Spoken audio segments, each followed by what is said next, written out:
بالله من شرور أنفسنا ومن سيئات أعمالنا من يهدي الله فلا مضل له ومن يضلل فلا هادي له أشهد أن لا إله إلا الله وحده لا شريك له وأشهد أن محمدا عبده ورسوله أما بعد فقد قال الله تعالى في القرآن الكريم وفرقان المجيد فأعوذ بالله من الشيطان الرجيم بسم الله الرحمن الرحيم يا أيها الناس اتقوا ربكم الذي خلقكم من نفس واحدة وخلق منها زوجها وبث منهما رجالا كثيرا ونساء واتقوا الله الذي تساءلون به والأرحام إن الله كان عليكم رقيبا يا أيها الذين آمنوا اتقوا الله قولوا قولا سديدا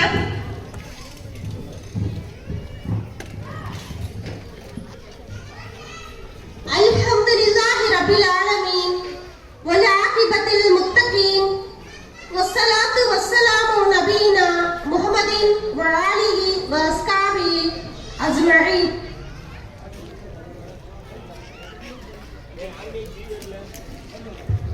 தமிழ்நாடு தௌஹீத் ஜமாத்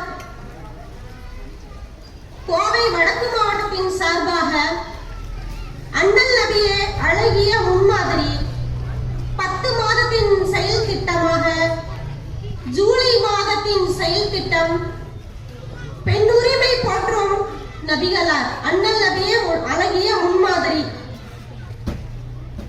இதன் கீழ் எனக்கு கொடுக்கப்பட்டுள்ள தலைப்பு இஸ்லாம் பெண்களுக்கு வழங்கிய வாழ்வியல் சுதந்திரம். இஸ்லாம் என்பது அல்லாஹ்வால பூர்த்தியாக ஏற்றுக்கொள்ளப்பட்ட ஒரே மார்க்கம். இஸ்லாம் அல்லாத ஒரு மார்க்கத்தை யாரேனும் பின்பற்றினால் மறுமையில் அது அவர்களுக்கு நஷ்டத்தை ஏற்படுத்தும் விதமாக உள்ளது.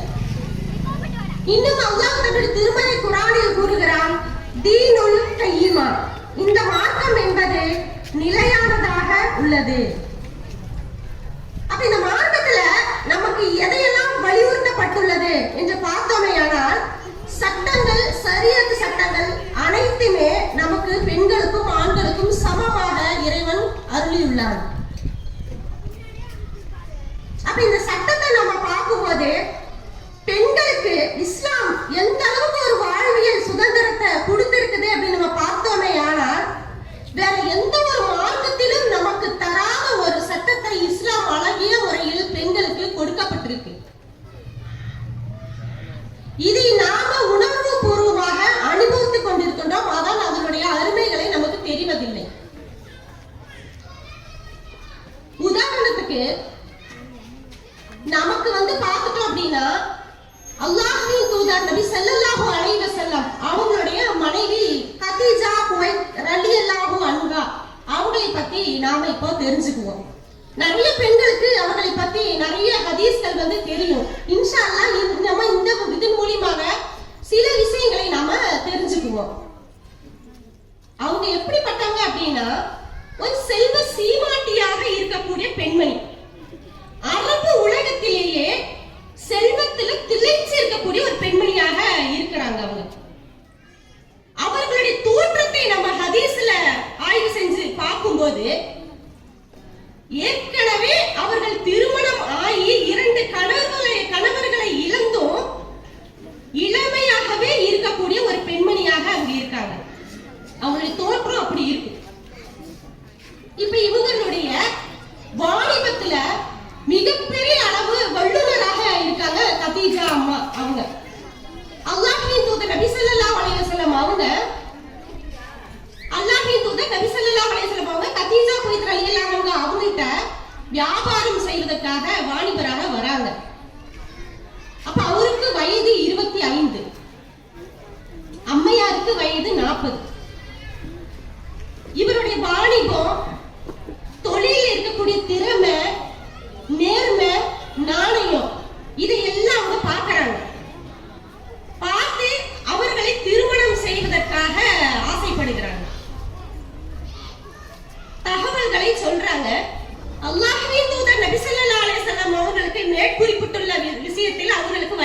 35, இவங்களுக்கு வயது 40.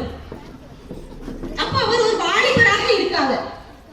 ஒரு வாலிபத்தில் இருக்கக்கூடிய ஒரு ஆண்மகன் ஒரு முதல் திருமணத்தை நடத்துவதற்கு எப்படி விரும்புவார்?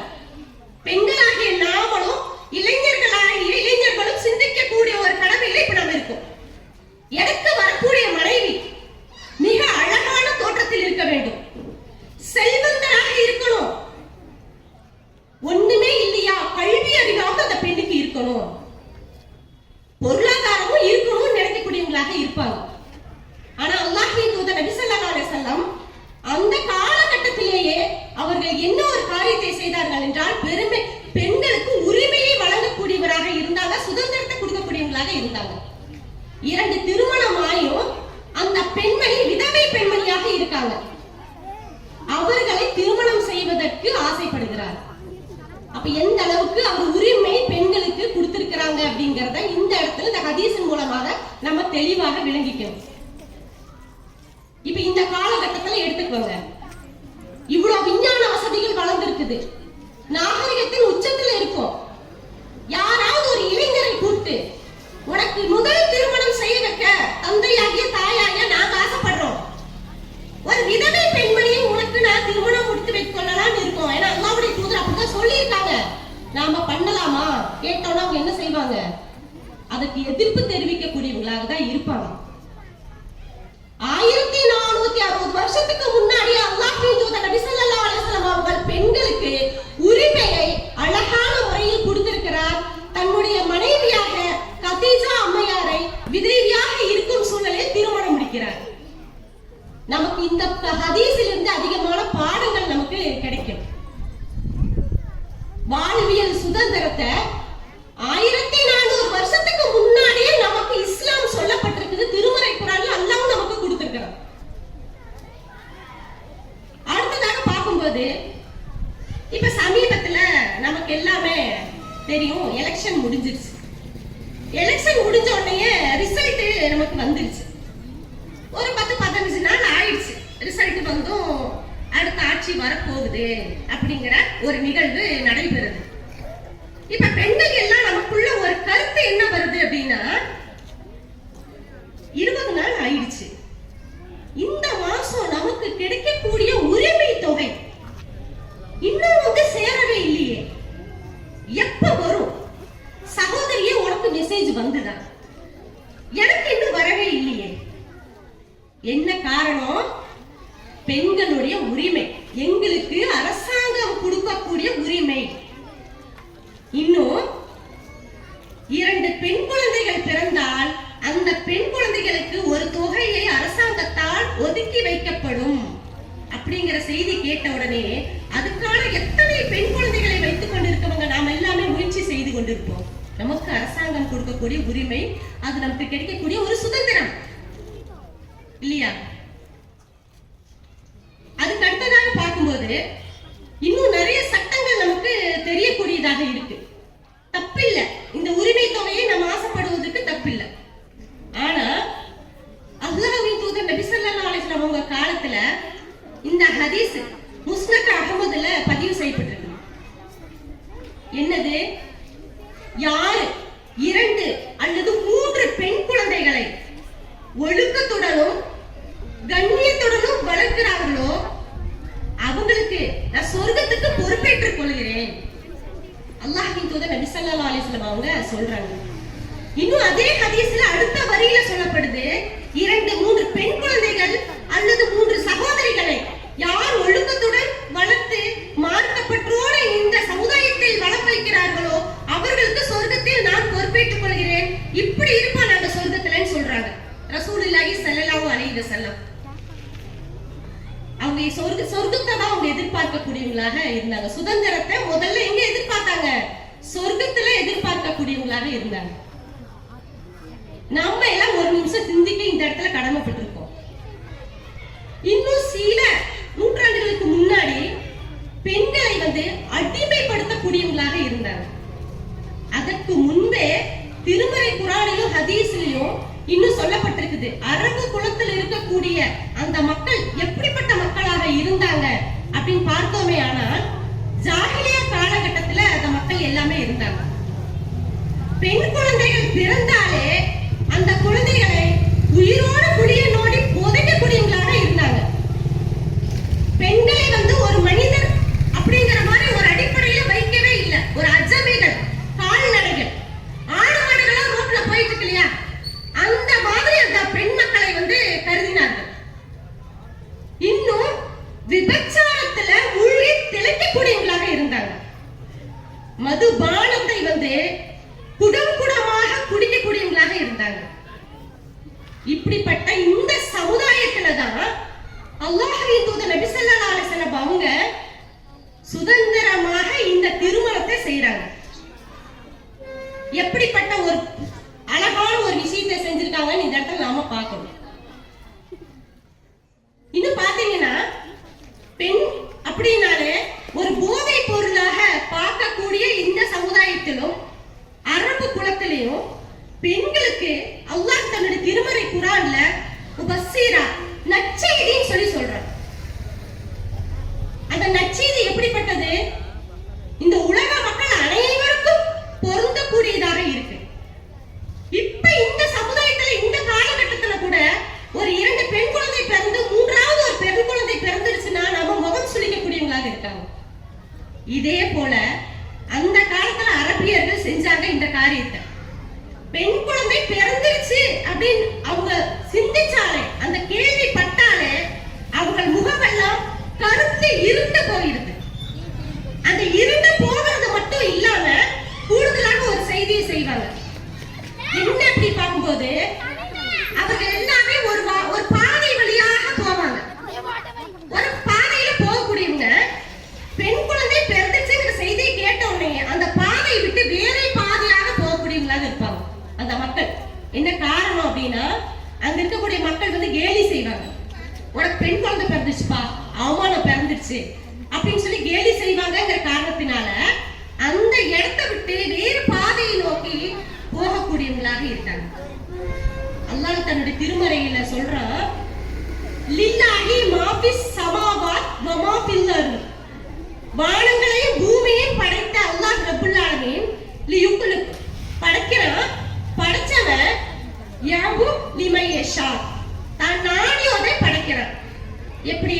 உனாசா, தான் நாடியோருக்கு இனாசா, அதாவது தன்னுடைய நாடியோருக்கு பெண் குழந்தைகளை அல்லாஹ் கொடுக்கிறான். இன்னும் யஹு லிமை யஷாஹு துக்குரா, தான் நாடியோருக்கு ஆண் குழந்தைகளை கொடுக்கிறான்.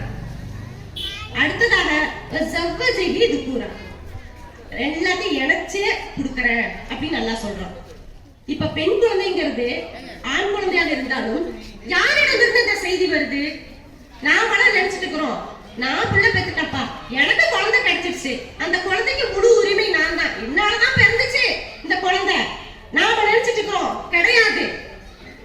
அல்லாஹ் நாடினால் தான் உங்களுக்கு ஆண் குழந்தை, அல்லாஹ் நாடினால் தான் உங்களுக்கு பெண் குழந்தை, அல்லாஹ் நாடினால் தான் இரண்டும் கிடைக்கும், அல்லாஹ் நாடினால் மலடா ஆக்குறேன். அல்லாஹ்வுடைய வார்த்தை பொய்யாகாது. ஆனா அன்னைக்கு இருக்கக்கூடிய இந்த சமுதாயம் இப்படி கருத கிடையாது. பெண் குழந்தை பிறந்தாலே கேவலமாக நினைக்கக்கூடிய சமுதாயமாக இருந்தது. அல்லாஹ்வின் தூதர் அதனாலதான் இந்த நற்செய்தி நமக்கு சொன்னாங்க.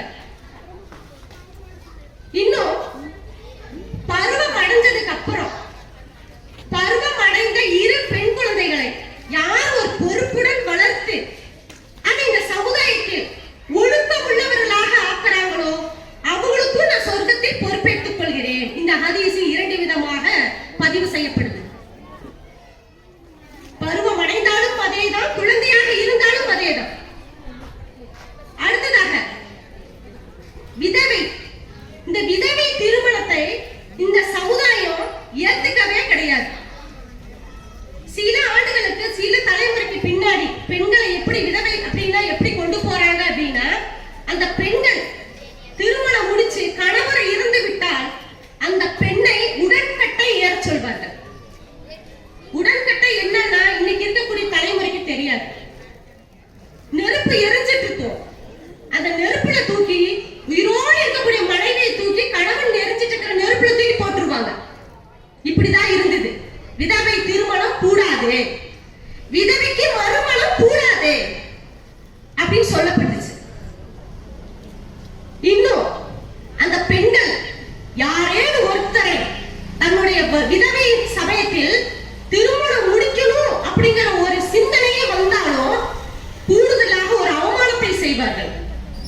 அந்த பெண்ணுக்கு கரும்புள்ளி செம்புள்ளி குத்துவாங்க. குத்தி தன்னை கழுதை மேல ஏற்றி ஊருக்குள்ள வலம் வர வைப்பாங்க. அப்படிப்பட்ட சமுதாயமாக இருந்தது. அல்லாஹ்வின் தூதர் நபி ஸல்லல்லாஹு அலைஹி வஸல்லம் அவங்க இறை தூதராக வந்த உடனேயே என்னுடைய காலுக்கு கீழே ஜாஹிலியா காலகட்டம் இருக்கக்கூடிய அனைத்து காரியங்களையும் நான் மிதிக்கிறேன்னு சொன்னார்.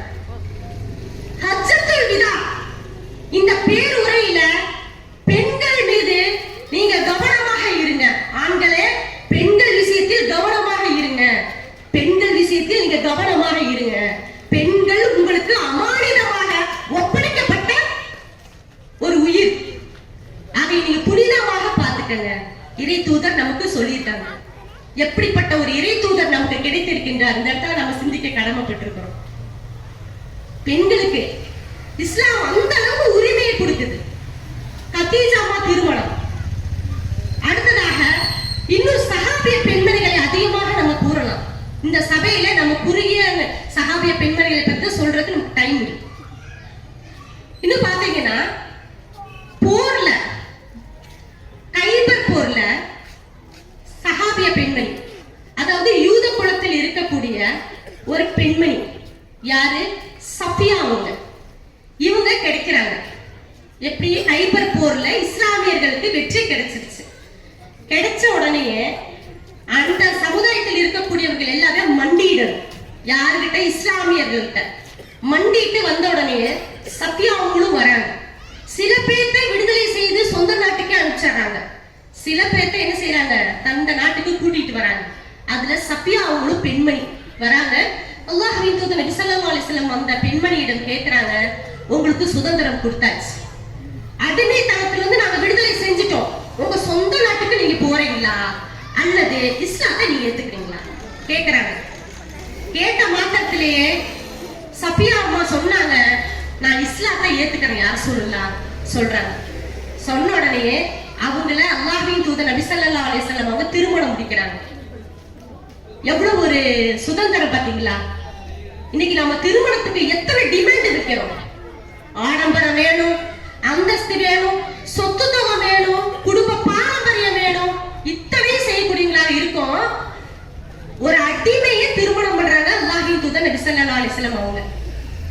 இன்னும் அந்த அம்மாக்கு அந்த சமுதாயத்துல வந்த உடனே, இந்த நம்ம யூத குலத்திலிருந்து வந்தவங்க இல்லையா, இந்த நம்மள அல்லாஹ்வின் தூதர் நபி ஸல்லல்லாஹு அலைஹி வஸல்லம் காலத்துல இருக்கக்கூடிய இந்த மக்கள் எல்லாமே சஃபியா அம்மா அவங்கள பார்த்து கேலி பண்ணக்கூடியவங்களா இருப்பாங்க. நீங்க யூத குலத்துல இருந்து வந்தவங்க தானே, நீங்க யூதச்சி தானே அப்படின்னு சொல்லி கேலி செய்வாங்க. அப்ப ரசூலுல்லாஹி ஸல்லல்லாஹு அலைஹி வஸல்லம் அவங்க எவ்வளவு அழகான ஒரு ஆறுதல் சொல்லுவாங்க. சஃபியாவே, ஹாரூன் அலைஹி வஸல்லம் அவங்க உன்னுடைய தாய் மாமா, மூசா நபி அலைஹி வஸல்லம் அவங்க உங்களுடைய சகோதரர், இந்த முகமது உங்களுடைய கணவர். எப்படி ஆறுதல் பாத்தீங்களா? 3 பேருமே நபி. ஒரு அடிமைக்கு இருக்கக்கூடிய ஒரு சுதந்திரத்தை என்னுடைய இறை தூதர் எந்த அளவுக்கு கொடுத்திருக்கிறாங்க என்று பார்த்தோம்னா நாமெல்லாம் ஒரு நிமிஷம் சிலாயிட்டு போயிடணும்.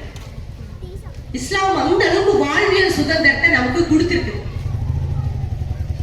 அடுத்ததாக நமக்கெல்லாம் தெரியும், கொடுங்கோல் மன்னன் யார் அப்படின்னு சொன்னா எல்லாரும் சொல்லிடுவோம், எகிப்து மன்னன் ஃபிரௌன்.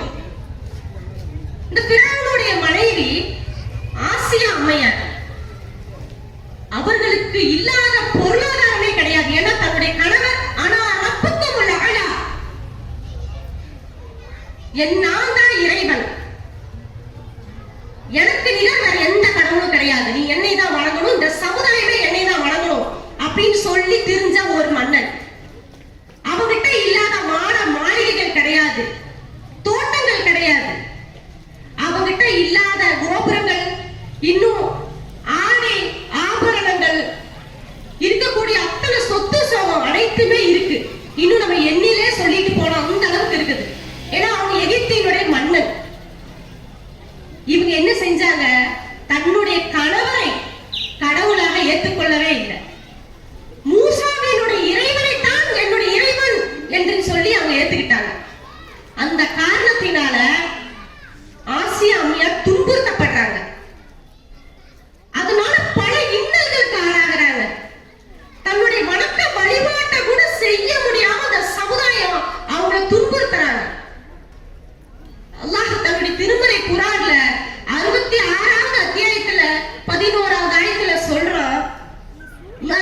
الله مثلا للذين آمنوا امرأة فرعون. ஃபிரௌனுடைய மனைவி இந்த அகிலத்தில் இருக்கக்கூடிய அனைத்து பெண்களை விட சிறந்தவங்க அப்படின்னு சொல்றான் அல்லாஹ். சொன்ன அல்லாஹ் ரப்பல் ஆலமீன் கிட்ட இந்த பெண்மணி ஒரு பிரார்த்தனை கேக்குறாங்க. இதுக்கான ரப்பி ரப்பி பின்னி, இறைவா என்னுடைய இறைவா உன்னிடம் நான் ஒரு பிரார்த்தனை கேட்கிறேன். லீ எனக்கு நீ இந்த பிரார்த்தனையை நீ கொடு. என்ன பிரார்த்தனை? ஜன்னத்தை கேட்கிறாங்க. எனக்கு நீ சொர்க்கத்தை குடியா அல்லாஹ். எந்த இடத்துல? அந்த கொடுங்கால் மண்ணிட்ட இருந்து உட்கார்ந்துக்கிட்டு அந்த இடத்துல சொர்க்கத்தை கேட்கிறாங்க. அவன் விடுவானா? அப்ப எப்படிப்பட்ட ஒரு தூய்மையாக இஸ்லாத்தை ஏற்றுக்கிட்டு அடிமைப்பட்டு கிடந்த அந்த பெண்மணி சுதந்திரத்தை தேடுறாங்க. சுதந்திரத்தை தேடிட்டு சொர்க்கத்துல யாரா எனக்கு ஒரு மாளிகை கொடு, பில் ஜன்னத்தை பைத்தா, எனக்கு பைத்ததோ சொர்க்கத்துல ஒரு மாளிகை கொடு அல்லாஹ் கேக்குறாங்க. இன்னும் ஃபிரௌன அமலிஹி, ஃபிரௌன் வந்து எனக்கு அமல் செய்யவே விட மாட்டேங்கிறான். மினல் கௌமில் வாலிமீன், இவங்க எல்லாருமே அநியாயம் செய்யக்கூடியவங்களாக இருக்காங்க. இந்த அநியாயத்திலிருந்து நஜ்ஜினி, என்னை நீ காப்பாற்று, நஜ்ஜினி யா அல்லாஹ் நீ என்னை காப்பாற்று, இப்படிதான் சொன்னாங்க. அவங்களுக்கு இல்லாததா? சொடுக்கு போடுறதுக்குள்ள கால் கடியில எல்லாமே வந்துரும் அந்த அம்மா. ஆனா அவங்க என்னத்தை எதிர்பார்த்தாங்க? இறைவனிடத்துல சுதந்திரத்தை எனக்கு சொர்க்கத்துல மாளிகை குடியான்னு கேட்டாங்க. நாம் அப்படியா இருக்கோம்? கிடையாது. இந்த உலக ஆசைக்காக நாம் எல்லாமே மயங்கி கிடக்கக்கூடியவர்களாக இன்றைய இருக்கக்கூடிய சமுதாயம் இருக்கு. அடுத்ததாக அபூ சுஃபியான் ரலியல்லாஹு அன்ஹு அவங்களுடைய மனைவி அல்லாஹ்வின் தூதர் நபி ஸல்லல்லாஹு அலைஹி வஸல்லம் அவங்கள்ட்ட வராங்க. அல்லாஹ்வின் தூதரே, என்னுடைய கணவர் அபூ சுஃபியான் இருக்கார் இல்லீங்களா, பட்ஜெட் போட்டு வாழ்க்கை நடத்துறாங்க, தருமித்தனம் பண்றாரு. எனக்கு வீட்டு செலவுக்கு பணமே கொடுக்க மாட்டேங்கிறாரு. கொடுக்கறாரு, கொஞ்சமா கொடுக்கறாரு, எனக்கு பத்தவே மாட்டேங்குது. குடும்ப வாழ்க்கைக்கு அவர் கொடுக்கக்கூடிய தொகை எனக்கு பத்தவே மாட்டேங்குது. நான் என்ன செய்யறது சொல்லுங்க கேக்குறாங்க. கேட்ட உடனே அல்லாஹ்வின் தூதர் நபி ஸல்லல்லாஹு அலைஹி வஸல்லம் அவங்க என்ன சொல்றாங்க? நீங்க என்ன பண்றீங்கன்னா, உங்களுக்கு குடும்ப செலவுக்கு தேவையான அளவு பொருளாதாரம் இருக்குது இல்லையா, அன்றைய தினம் உங்களுக்கு எவ்வளவு தேவைப்படுது, அந்த பொருளாதாரத்தை, அந்த பணத்தை உங்களுடைய கணவர்லேருந்து சட்டை பையிலிருந்து நீங்க எடுத்துக்கலாம் அப்படின்னு உரிமை கொடுக்கறாங்க, சுதந்திரத்தை கொடுக்கறாங்க. சட்டை பையிலிருந்து எடுப்பதற்கு அனுமதி. எவ்வளவு பெரிய ஒரு பெண்களுக்கு ஒரு சுதந்திரம். நாம என்ன செய்வோம் தெரியுங்களா? அல்லாஹ்வின் தூதர் வந்து அனுமதி கொடுத்துட்டாருல்ல, அவர் தூங்கிட்டு இருக்கும் போது அத்தனை படத்துக்கு போய் ஆட்டை போட்டுருவோம், எடுத்து அப்படியே சில கேட்டா செலவை போச்சுங்க சொல்லிடலாம் இல்லையா? அல்லாஹ்வின் தூதர் என்ன சொன்னார் தெரியுங்களா? உங்களுக்கு தேவையான பணத்தை மட்டும் எடுங்க, மீறி எடுத்துறாதீங்க. ஏன்னா அவர் நம்பி ஜோப்ல வச்சிருக்காரு. சரியா? ஒரு டீ கடைக்கு போவாரு, டீ குடிச்சிட்டு தப்பி பார்த்தா பணம் இருக்காது. எங்கேயாவது போய் பொருள் ஏதாவது வாங்குவாரு, ஜோப்ல போய் பார்த்தா பணம் இருக்காது. அந்த இடத்துல ஓட்டாண்டி ஆக்கிடாதீங்க. உங்களுக்கு தேவை எவ்வளவோ அதை மட்டும் எடுங்க, மீதியை அங்கே வச்சிருங்க. பெண்களுக்கு எவ்வளவு ஒரு வாழ்வியல் சுதந்திரம் கொடுத்துருக்கு. தகப்பனாரை ஜோப்பில் எடுப்போமா? எடுப்போம். இன்றைய காலகட்டத்தில் சிறு பிள்ளைகள் எடுப்போம். வாலிபம் அடைந்தோடனே தகப்பனுடைய சட்டை பாக்கெட்டில் கை வைப்பதற்கு பயப்படுவோம். சகோதரனுடைய ஜோப்பில் நம்ம எடுப்போமா? இல்ல. எப்படி ஒரு வாழ்வியல் சுதந்திரத்தை நமக்கு இஸ்லாம் கொடுக்குது சிந்திச்சு பாருங்க. இன்னைக்கு நமக்கு அதெல்லாம் தெரியுமா? எவ்வளவு பெரிய அழகான ஒரு விஷயம். இதையெல்லாம் நாம ஹதீஸின் மூலமாக தெரிஞ்சுக்கக்கூடியவங்களாக இருக்கணும். அதுக்கு அடுத்ததாக சட்டத்துக்கு, சரியத்து சட்டத்துக்குள்ள நாம இப்ப வரும். பெண்கள் தன்னுடைய கணவரோட வாழ பிடிக்கல, அல்லது கணவர் தன்னுடைய மனைவியோட வாழ பிடிக்கல, என்ன செய்யலாம்? இன்றைக்கு கோர்ட்டுக்கும் வீட்டுக்குமாக அலைஞ்சு அலைஞ்சு நம்மளுடைய பாதத்தில் இருக்கக்கூடிய சுவடுகள் எல்லாம் தேஞ்சு போயிடும். அந்த அளவுக்கு இன்னைக்கு சட்டம் இருக்கு. இஸ்லாமிய சட்டம் எவ்வளவு அழகாக நமக்கு சுதந்திரத்தை கொடுத்திருக்குது. நீங்க உங்க மனைவிய நேசிங்க. அந்த நேசிப்புல உங்களுக்கு ஒரு நன்மை இருக்கும். இஸ்லாம் அழகான முறையில சொல்லுது. நீங்க உங்க மனைவிய தலாக்கு கொடுக்கறீங்க அப்படின்னா தகுதியான காரணம் இருக்கும். தகுதியான காரணம் இல்லை அப்படின்னா தலாக்கு செல்லாது. அதுக்கு ஃபர்ஸ்ட் டிமாண்ட் தகுந்த காரணம் இருக்கணும். ரெண்டாவது டிமாண்ட் என்ன வைக்கப்படுது? நீங்க அந்த மனைவி உங்களிடத்துல அநியாயம் செய்யப்படவே கூடாது. அதுக்கு அடுத்ததாக உங்களுடைய குழந்தைகளோட நலனை நீங்க பார்க்கணும். எதிர்காலம், அந்த குழந்தைகள், குடும்பம், இதையெல்லாம் நீங்க சிந்திக்கணும். நீங்க வாட்டுக்கு உங்க இஷ்டத்துக்கு உங்களுக்கு தேவை, நீங்க ஒரு வாழ்க்கை தேடணும் அப்படின்னு சொல்லி நீங்களா ஒரு முடிவெல்லாம் எடுத்துட முடியாது. இஸ்லாம் அப்படி கட்டளை இடல. இஸ்லாம் சொல்லக்கூடிய சட்டங்கள் அழகான முறை. 3 இத்தா காலம், அதாவது 3 மாதவிடாய் காலம். இந்த 3 மாதவிடாய் காலத்தை பெண்களுக்கு நிர்ணயம் செய்யுது இஸ்லாம். நீங்கள் உங்களுக்கு மனைவியை விவாகரத்து தலாக்கு சொல்லணும் நீங்க நாடுனீங்கன்னா 3 மாதவிடாய் காலம் நீங்க தாமதமா காத்திருக்கணும். அதுல முதல் தலாக்கு, இரண்டாவது தலாக், மூணாவது தலாக், முத்தலாக்குன்னு சொல்லி நாம சொல்லிட்டு நழுவி விட முடியாது. ஒரு போன்ல சொல்லிட்டு நழுவி விட முடியாது. நேர்ல சொல்லிட்டு நழுவி விட முடியாது. எப்படி? 3 மாதவிடாய் காலம் நீங்க வெயிட் பண்ணணும். உஸ்மான் ரலியல்லாஹு அன்ஹு அவங்க காலத்துலதான் இந்த விஷயம் சட்டமாக இயற்றப்பட்டுச்சு. அது வரைக்கும் எப்படி இருந்துச்சுன்னா 3 தலாக்கும் ஒரே மாதிரிதான் போயிட்டு இருந்தது. 3 சொன்னாலும் ஒண்ணுதான், அப்படிதான் இருந்தது. அதுக்கப்புறம் தான் இந்த 3ஐயும் விளையாட்டாக அந்த சமுதாயம் நினைச்சிருச்சு. அதனால உஸ்மான் ரலியல்லாஹு அன்ஹு என்ன செஞ்சாங்கன்னா அந்த சட்டத்தை அப்படியே அமலுக்கு கொண்டு வராங்க. முதல்ல நீ தலாக் சொன்னீங்கன்னா உன் மனைவி அந்த பொண்ணோட தாய் வீட்டுக்கு நீ அனுப்பிடக்கூடாது. வேற எங்க அந்த பெண்ணை நீ வெளியில அனுப்பிச்சிடக்கூடாது. நீ எங்க குடி இருக்கிறியோ உன் வீட்லயே அந்த பெண்ணை நீ கண்டிப்பா வச்சுதான் ஆகணும். அவளுக்கு உணவு கொடுக்க வேண்டியது, அவளுக்கு உடை கொடுக்க வேண்டியது, தேவைகள் எல்லாம் நீ தான் நிறைவேற்றணும். உன் கண்ணுக்கு முன்னாடி அந்த பெண் அங்க இருக்கணும். நீ தலாக்கு சொல்லணும் நீ நினைச்சினாலும் உன் மனைவியை நீ வெளியேற்றாம உன் வீட்டுக்குள்ளேயே வச்சிருக்கணும். 3 மாதவிடாய் காலம். இன்னும் பாலூட்ட பெண்களாக இருந்தால் அந்த குழந்தைக்கு 2 வருடம் பால் ஊட்டுற வரைக்கும் அந்த குழந்தைக்கு நீதான் உணவளிக்கணும், அந்த மனைவிக்கு நீதான் உணவளிக்கணும். அப்படியே விட்டுட்டு அலட்சியமா நீ போயிடக்கூடாது. முடியாது. இஸ்லாம் அப்படி சொல்லல. எவ்வளவு அழகான சட்டம், பெண்களுக்கு வாழும் உரிமை இஸ்லாம் கொடுத்திருக்கு. அப்ப இந்த காலகட்டத்துல அல்லாஹ் எதுக்கு இப்படி அந்த ஒரு மனைவியை வெளியேற்றாம 2 பேத்துக்குள்ள ஒரு பிணக்கு ஏற்பட்ட காரணத்தினால தலாக்கு வரைக்கும் போறாங்க. 2 பேத்துக்குள்ள ஒரு பூசல், மன ஒற்றுமை இல்லை. 2 பேத்துக்குள்ளேயே ஒரு கொரியோகிராஃபி ஒத்து வர மாட்டேங்குது. அதனால பிரிந்து விடலாம். இனி வாழ்ந்தா நம்ம 2 பேத்துக்குள்ள பிரச்சனை வந்துகிட்டே இருக்கும். அப்ப நீங்க என்ன செய்யணும்?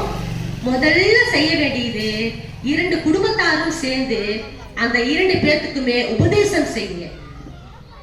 2 பேத்துக்கும் இணைச்சு வைக்கக்கூடிய அளவுக்கு 2 பேருமே இணைச்சு வைக்கக்கூடிய அளவுக்கு உபதேசம் செய்யுங்க. அடுத்ததாக சமரசம் செய்யுங்க. அதுவும் முடியாம 2 பேரும் சண்டைதான் போட்டுக்குவாங்க அப்படிங்கிற பட்சத்துக்கு தான் இந்த தலாக்குங்கிற ஒரு காரியத்துக்கு வரணும்னு சொல்லி இஸ்லாம் சொல்லுது.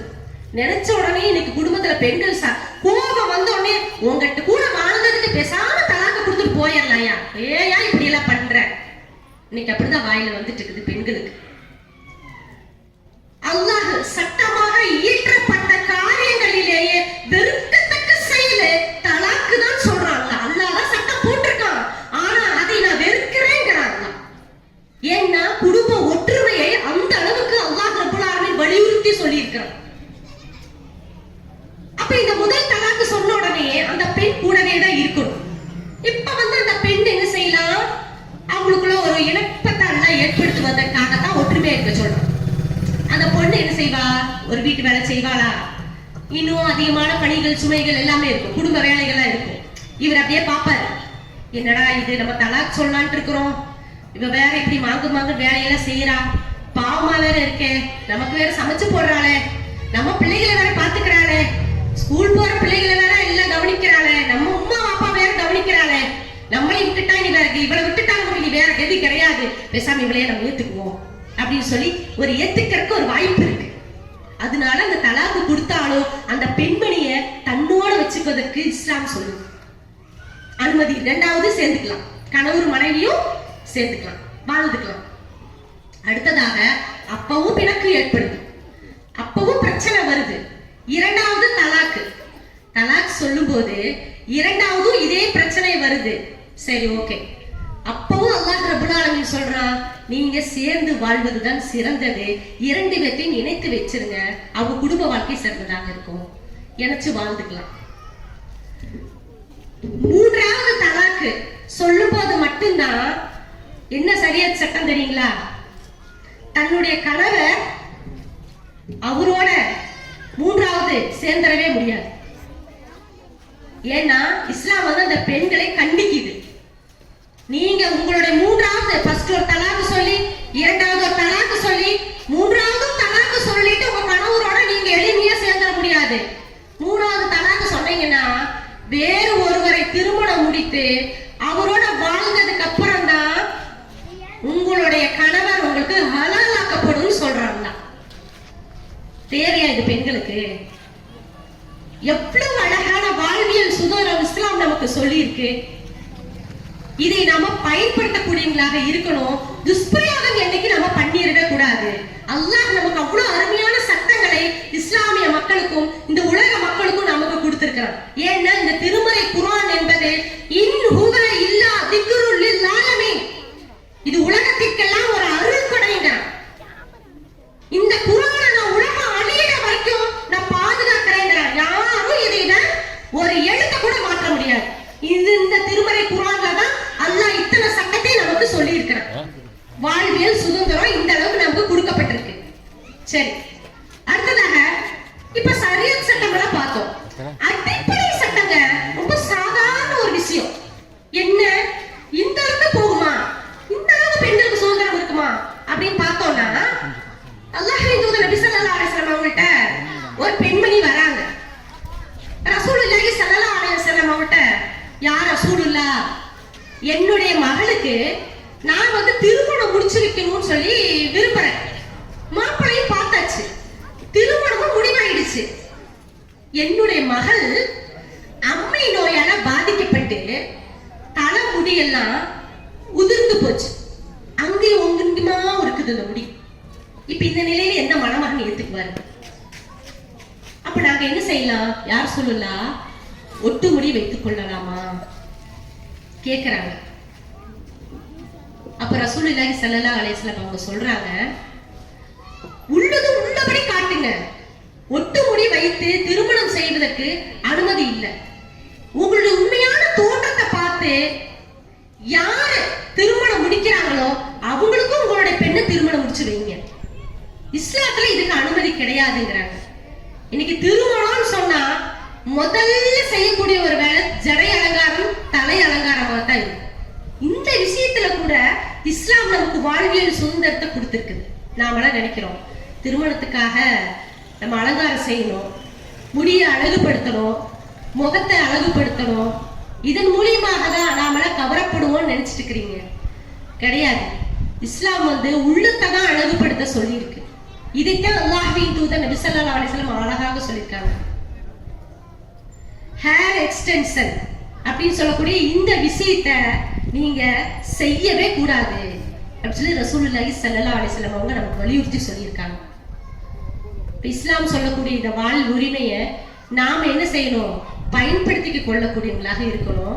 இதை வந்து கிடைச்சிருச்சு, இது நமக்கு சுதந்திரம் கிடைச்சிருச்சு அப்படிங்கறக்காக அதை ரொம்ப துஷ்பிரயோகம் பண்ணி வாழ்க்கையில, நம்மளுடைய வாழ்க்கை மறுமையில வெற்றி அடையாம தோல்வி அடையக்கூடிய நிலை ஏற்பட்டு விடவே கூடாது. நம்ம சொர்க்கத்துக்குரிய பெண்மணிகளாக என்றென்றும் ஆக்கணும் அப்படின்னு சொல்லி அல்லாஹ்விடம் பிரார்த்தனை செய்யக்கூடிய பெண்மணிகளாக நாம இருக்கணும். இப்ப தலாக்கு வந்து கொடுத்தாச்சு, இந்த மூன்றாவது தலாக்கு பத்தி பேசியாச்சு. அடுத்ததாக ரசூலுல்லாஹி ஸல்லல்லாஹு அலைஹி வஸல்லம் அவங்க நமக்கு இன்னும் எவ்வளவு விஷயத்தை வலியுறுத்தி சொல்லியிருக்காங்கன்னா, நீங்க குலா பத்தி சொல்லியிருக்காங்க. இன்னும் அடுத்தது பெண்கள் தாங்கள் தன்னுடைய கணவரோட வாழ விருப்பம் இல்லை அப்படின்னு முடிவு செஞ்சுட்டாங்க அப்படின்னா அவங்க என்ன செஞ்சுக்கலாம், குலா அப்படிங்கிற குல் ஊ அப்படின்னு சொல்லி திருமறை குரான்ல அல்லாஹ் சொல்றான், இந்த சட்டத்தை செஞ்சுக்கலாம். ஆனா நாம நினைக்கிற மாதிரி இந்த சட்டம் சாதாரண கிடையாதுங்க. நம்ம இஷ்டத்துக்கு நமக்கு தேவையான உடனே இந்த குலாங்கிற சட்டத்தை எடுத்துட முடியாது. இஸ்லாம் நமக்கு அது கொடுக்கவும் இல்லை. தன்னுடைய கணவர் தாபீத் பின் கைஸ் அப்படிங்கிற ஒரு நபித்தோழர், அவங்களுடைய மனைவி ஜமீலா பின் அப்துல்லா, இவங்க என்ன செய்யறாங்க, ரசூலுல்லாஹி ஸல்லல்லாஹு அலைஹி வஸல்லம் அவங்கள்ட்ட வராங்க. அல்லாஹ்வின் தூதரே, தாபீத்துடைய நற்குணமோ மார்க்கப்பற்றோ அவருடைய ஒழுக்கமோ இதுல எதிரையுமே குறை சொல்லவே இல்லை. அவரு ரொம்ப நல்லவர், தங்கமானவர். ஆனா அவரோட நான் வாழ்ந்துட்டு இருந்தேன்னா வழிகிட்டு போயிருக்கணும் அப்படிங்கிற பயம் எனக்கு ஏற்படுது. அதனால எங்களை நீங்க பிரிச்சிருங்க, நான் குலா கொடுத்துறேன் அப்படின்னு சொல்றாங்க. அப்ப அல்லாஹ்வின் தூதர் என்ன சொல்றாங்க, தாபீத் உங்களுக்கு ஒரு தோட்டத்தை கொடுத்திருக்காரு, மஹரா கொடுத்திருக்காரு. அந்த மஹரை நீங்க திருப்பி கொடுத்துறீங்களா கேக்குறாங்க. அவங்க ஆம் யார சொல்லலாம் கொடுத்துட்டு பிரிறாங்க. இன்னும் அவரு அழுகிறாரு. அவருடைய தாடி நினையும் அளவுக்கு தன்னுடைய மனைவியை நினைத்து அழக்கூடியவராக இருக்கார். அப்ப இஸ்லாம் எவ்வளவு அளவுக்கு அந்த பெண்ணுக்கு ஒரு சுதந்திரம் கொடுத்திருக்குது. உனக்கு வாழ விருப்பம் இல்லை, நீ வழிகட்டு போயிருவ அப்படின்னா கண்டிப்பாக உனக்கு ஒரு சட்டம் அங்க இருக்கு, அதை நீ பயன்படுத்திக்கலாம்.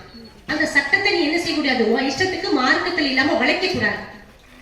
இன்னைக்கு ஒரு மனைவி பிடிக்கல அப்படின்னு சொன்ன மாத்திரத்திலேயே எத்தனை விதமான கொலைகள் நடக்குது. இன்னைக்கு வட மாநிலத்துல நடக்கக்கூடிய ஒரு சம்பவம், தன்னுடைய மனைவி பிடிக்கல, என்ன செஞ்சாரு, தண்ணி ஊத்தி வைக்கக்கூடிய ஒரு பேரல் சொல்லக்கூடிய ஒரு பைலர், அந்த பைலர்ல உயிரோட அந்த மனைவியை தூக்கி உள்ளுக்குள்ள உட்கார வச்சு சிமெண்ட் சொல்லக்கூடிய காரையை போட்டு உள்ளுக்குள்ள மூடி வச்சுட்டு போகக்கூடியவங்க இருக்காங்க. மனைவி பிடிக்கல, வேற ஒரு பொண்ணோட எனக்கு தொடர்பு இருக்கு, இருந்தா என்னுடைய வாழ்க்கைக்கு பிரச்சனை. இதெல்லாம் எப்படி ஒரு வாழ்க்கை? இதெல்லாம் இஸ்லாத்துல அனுமதிக்காத ஒரு செயல், மிக மோசமான செயல். பெண்களுக்கு இஸ்லாம் அந்த அளவுக்கு வாழ்வியல் உரிமையை நம்ம கொடுத்திருக்கு.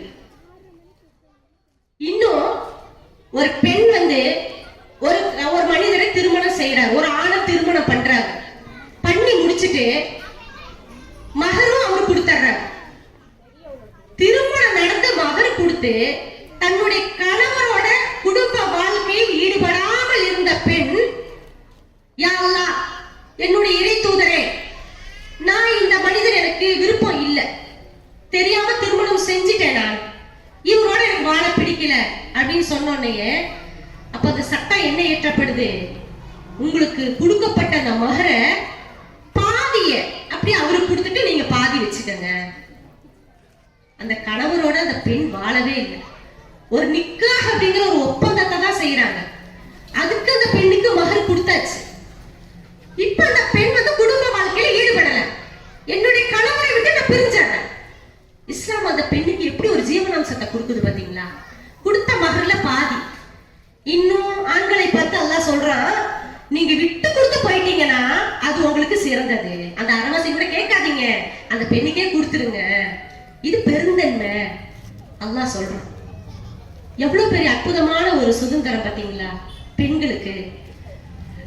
அப்ப நாம இஸ்லாத்தில் இருக்கக்கூடிய சட்டங்களை நாமளும் அதை படிச்சு மற்றவங்களுக்கும் அதைய கற்பிக்கக்கூடியவங்களாக இருக்கணும். சும்மா முத்தலாக் முத்தலாக் முத்தலாக்னு சொல்லிட்டு 3 தலாக்க சொல்லிட்டு நான் சொல்லிட்டேன், என் மனைவி நான் பிரிஞ்சுட்டேன் இப்படிங்கிறதெல்லாம் இஸ்லாத்துல கிடையவே கிடையாது. இன்னும் ஒரு பெண் தன்னுடைய எல்லா விஷயத்தையும் மறைச்சு வச்சு தவறாக நினைத்துட்டு தன்னுடைய கணவரை விட்டு பிரியணும்னு நினைச்சாங்க அப்படின்னா அல்லாஹ்வினுடைய அருளில் இருந்து நான் அப்புறப்படுத்துறேங்க தேவை. ஏன்னா அல்லாஹ்க்கு தெரியுமா இல்லையா, அல்லாஹ்வினுடைய அருளில் இருந்து அப்புறப்படுத்த சொர்க்கத்தை ஹராமாக்குறேங்கிறாங்க. நீ தவறா உன்னோட கணவரை நினைச்சிட்ட வேற ஏதாவது பண்ணிட்ட அப்படின்னா உனக்கு நான் சொர்க்கத்தை ஹராமாக்குறேங்கிறாங்க. எவ்வளவு பெரிய அற்புதமான ஒரு விஷயம், பெண்களுக்கு எச்சரிக்கை செய்யக்கூடிய விஷயம். சுதந்திரமும் நமக்கு கொடுக்கப்பட்டிருக்கிறது, கண்டிப்பும் கொடுக்கப்பட்டிருக்கிறது. அப்படியே விட்டா எப்படி இருக்கும், அப்படியே போயிடும். வாழ்வியல் சுதந்திரத்தை இஸ்லாம் எந்த அளவுக்கு நாம கொடுத்திருக்குதோ இருக்கணும். இன்னும் அல்லாஹ்வின் தூதர் நபி ஸல்லல்லாஹு அலைஹி வஸல்லம் அவங்க நமக்கு கற்றுக் கொடுத்த ஒவ்வொரு விஷயத்தையும் பேணி இம்மையிலே மறுமையிலையும் வெற்றி பெறக்கூடிய மக்களாக நாம் இருக்கணும்.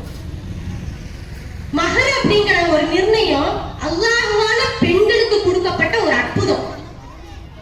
இன்னைக்கு எத்தனையோ பேர் கோர்ட்ல ஏறி ஏறி இறங்கி ஜீவனாம்சத்தை கேட்டு கேட்டு அடையக்கூடியவங்களாக இருக்காங்க. வாத்து நிசாஅ சதுகாத்தி ஹின்ன நிகழா, பெண்களுக்கு அவரோட மனக்கொடையை மனமுவந்து கொடுத்து ஒரு பெண்ணை நீ திருமணம் பண்ணணும்னு விரும்புறியா, அந்த பெண்ணை பாருங்க, பிடிச்சிருச்சா மஹர நிர்ணயம் செய்யுங்க. அவள் ஒரு குமியிலேயே கேட்டாலும் நீங்க புடுங்கங்கறாங்க. இன்னும் அந்த பெண் அல்ஹம்துலில்லாஹ் அப்படின்னு சொல்லிட்டானா அது போதுமானது. ஆனா அதிலிருந்து தலாக்கு நான் கொடுத்துட்டேன்னு சொல்லி நீ பிடுங்கிடாத, அவளை நீ துன்புறுத்திடாத இஸ்லாம் சொல்லுது. பெண்கள் உங்கள் மனைவியை பிடிக்கல அப்படின்னு சொன்னா முகத்துல அறையாத. ஃபர்ஸ்ட் இஸ்லாம் சொல்லக்கூடிய விஷயம், எந்த ஒரு மனைவியும் நீ முகத்துல அறையாத, அடிக்காத, துன்புறுத்தாத, பிற மனிதர்கள் முன்னாடி அவமானப்படுத்தாத, அவர்களுக்கு கண்ணியத்தை கொடு இஸ்லாம் சொல்லு. பெண்கள் அல்லாஹ் நமக்கு கொடுத்த, ஆண்களுக்கு கொடுக்கப்பட்ட ஒரு பொக்கிஷம். அதை அவர்களே உணர்வது கிடையாது, தாழ்வு மனப்பான்மை. நம்ம கணவரிடத்தில் சரியா இல்லையோ, அதனால நம்மளை பிரிகிறாரோ, அவரு நமக்கு விருப்பம் இல்லையாட்டக்குது ஒருபோதும் நினைத்திட வேண்டாம். அல்லாஹ் அந்த பெண்களுக்கு அவ்வளவு ஒரு சிறப்பு கொடுத்திருக்கிறான். திருமறை குர்ஆன்ல சொல்லப்பட்ட செய்தி இரண்டு பெண்மணிகளை பத்தி தான் அல்லாஹ் சொல்றான். நற்செய்தி ஒட்டுமொத்த திருமறை குர்ஆன்லயும் அல்லாஹ் சொல்லக்கூடிய செய்தி இரண்டே இரண்டு பெண்மணிகள், மரியம் அலைஹிஸ்ஸலாம் அவங்களும் ஆசியா அம்மாவும். இப்ப சொன்ன பாத்தீங்களா ஃபிரௌனுடைய மனைவி, இவங்க ரெண்டு பேரை தான் அல்லாஹ் சிறப்பித்து சொல்றான். அப்ப நாம அந்த பெண்களாகிய நாம நம்மளை நாமளே முதல்ல சுய பரிசோதனை செஞ்சு சிறப்புக்குரியவர்களாக நாம ஆக்கணும் இன்ஷா அல்லாஹ். இனி வரக்கூடிய காலத்துல அல்லாஹும் அல்லாஹுடைய தூதருக்கும் கட்டுப்பட்டு அதன் மூலியமாக சொர்க்கத்துக்கெல்லாம் மிக உயரிய சொர்க்கமாகிய ஜன்னத்துல் ஃபிர்தௌஸை அல்லாஹ் உங்களுக்கும் எனக்கும் வாக்களிப்பானாக என்று பிரார்த்தித்தவனாக எனது உரையை நிறைவு செய்கிறேன். வாஹிதவானா அல்ஹம்துலில்லாஹி ரப்பில் ஆலமீன். அஸ்ஸலாமு அலைக்கும் வரஹ்மத்துல்லாஹி வபரகாத்துஹு.